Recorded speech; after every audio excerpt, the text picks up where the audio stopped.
Je te l'avais promis dans ma précédente vidéo. Aujourd'hui, je te présente un cas concret avec NotebookLM. Alors pas que, on va utiliser d'autres applicatifs d'intelligence artificielle, Gemini et Perplexity. Tu verras qu'on utilise énormément NotebookLM et ça va te permettre de créer, oui, rien de plus simple que ça, créer ta propre boîte. Oui, ça paraît étonnant, mais tu vas voir, c'est vraiment possible. En tout cas, les premières bases. Allez, on voit ça tout de suite, après ça.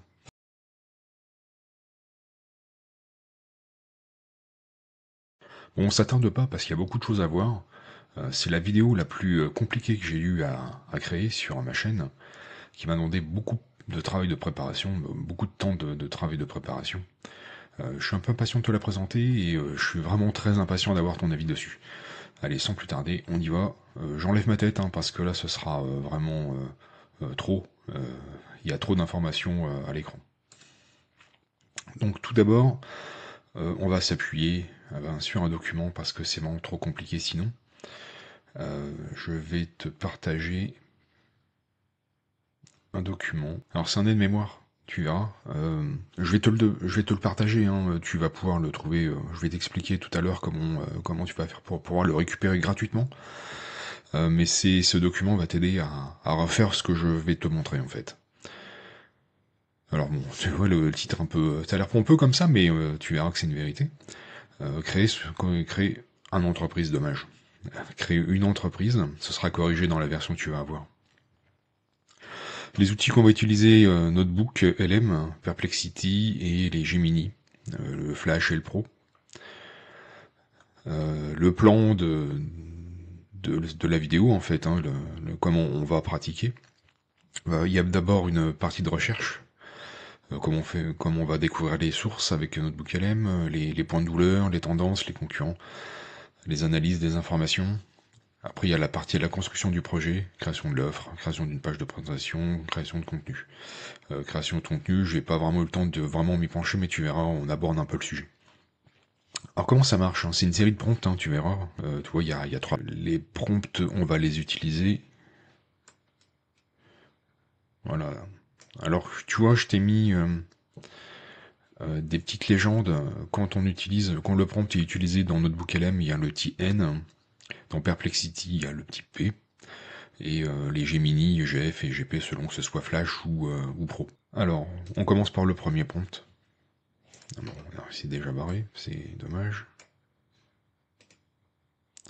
On copie et on va dans notre NotebookLM et on va sur découvrir des sources. On colle.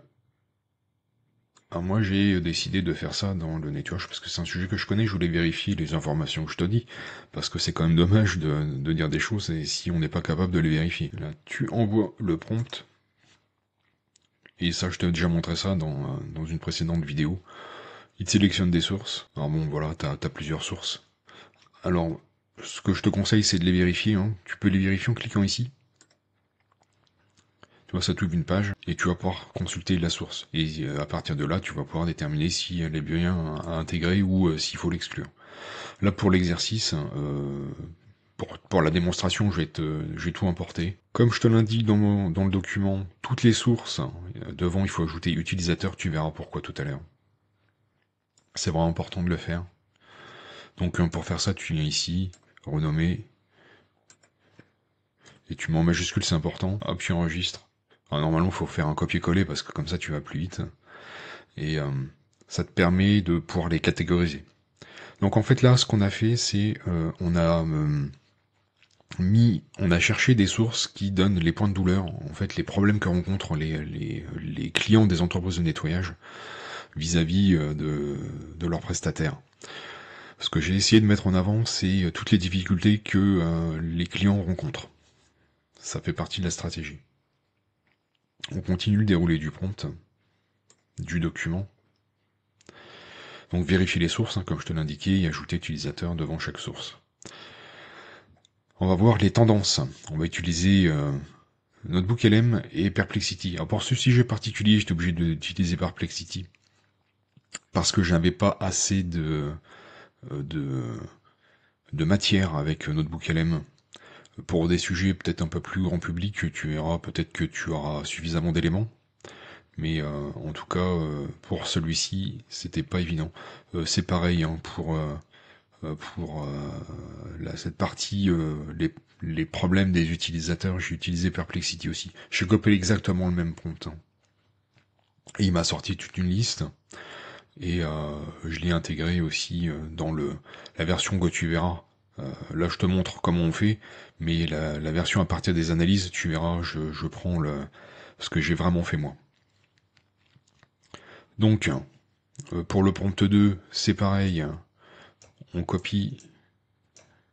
Décidément, copier. Hop là. Alors, on ajoute des sources. Découvrir des sources. On colle. Et j'oublie le R. On envoie. Là, tu as un certain nombre de sources que tu importes. Que tu vérifies, que tu importes. Ah, tu vois, tu commences à comprendre pourquoi il faut mettre utilisateur. Là, je vais mettre tendance pour, tu vois. Là, celle-ci, on met tendance. Tu comprends pourquoi c'est important. Parce que sinon, tu les retrouves plus. Tu vois. Tu les mets en majuscule comme ça te permet de bien les différencier, utilisateur, tendance. Parce qu'il y a encore une autre catégorie qui va rentrer dedans. Là, ici, tu vois, ça n'a pas fonctionné. Là, pas d'état d'âme, hein, tu peux la supprimer, c'est pas bien grave. On continue le déroulé du document.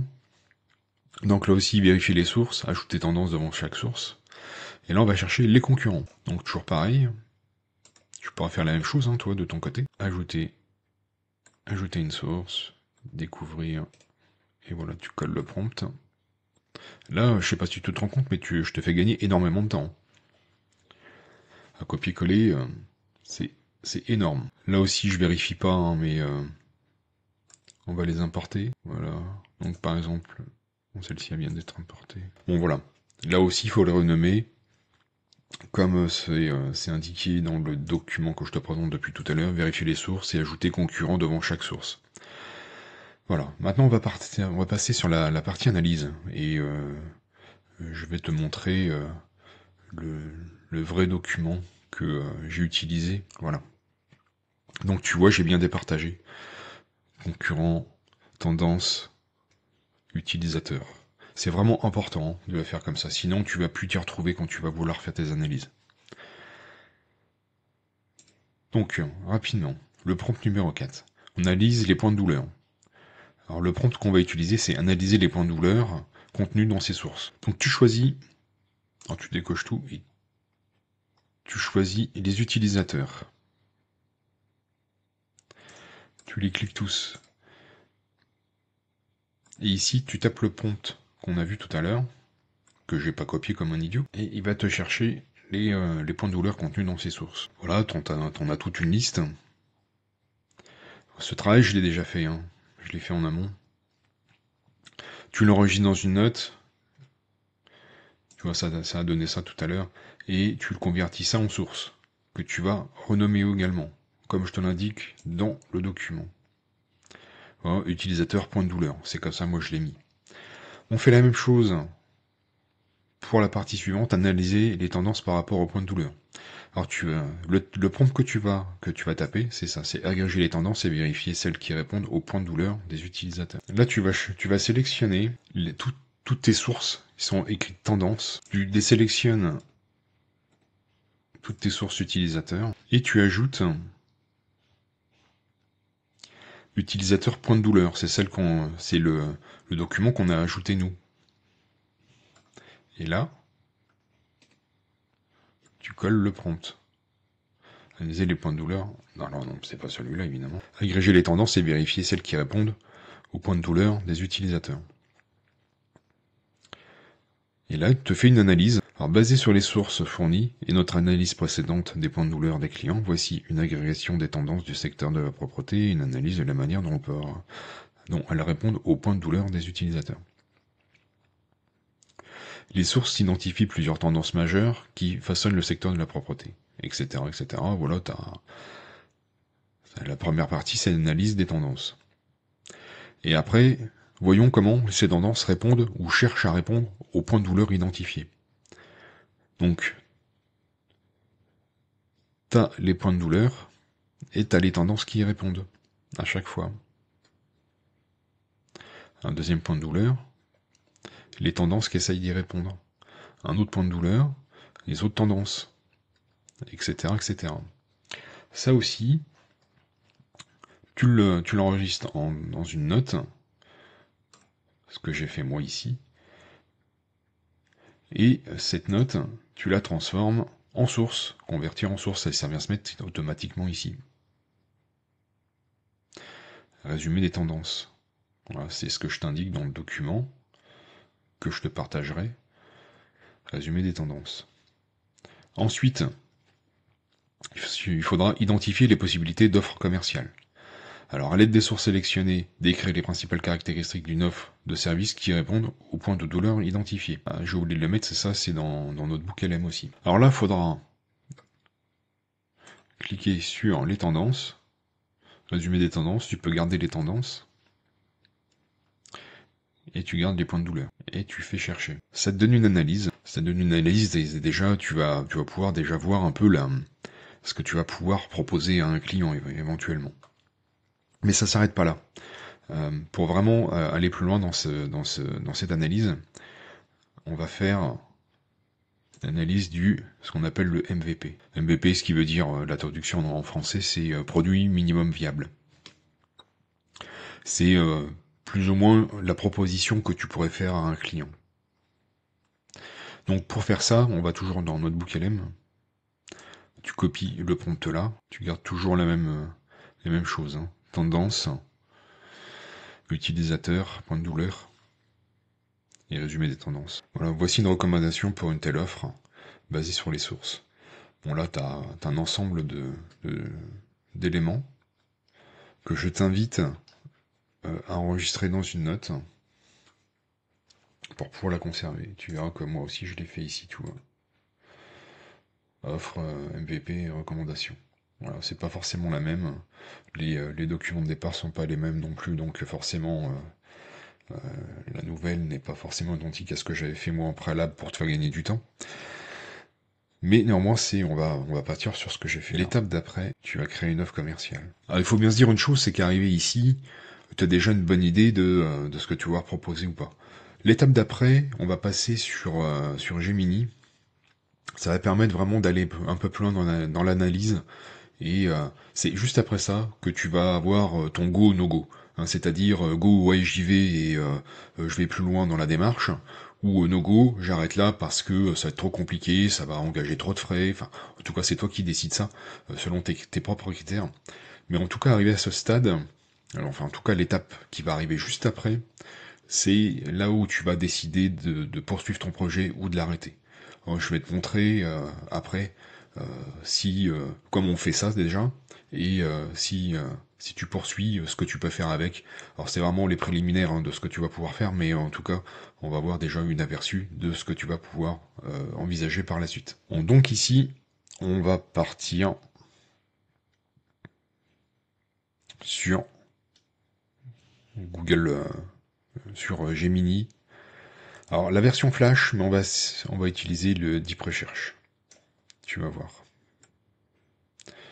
Tu vas voir, c'est facile. Tu copies le prompt au préalable. Et tu te mets sur Gemini. Alors Gemini Flash. Tu vas bien. Alors tu vas intégrer ta source. Là on va lui donner le MVP. On lui colle le prompt. On n'oublie pas de cliquer sur Deep Research. Et on lance. Et là ça va te créer un autre document. Bon, tu vas voir comment ça se passe hein, pour la recherche approfondie. Déjà il te fait une proposition de plan. Analyser le document, développer une stratégie, etc. etc.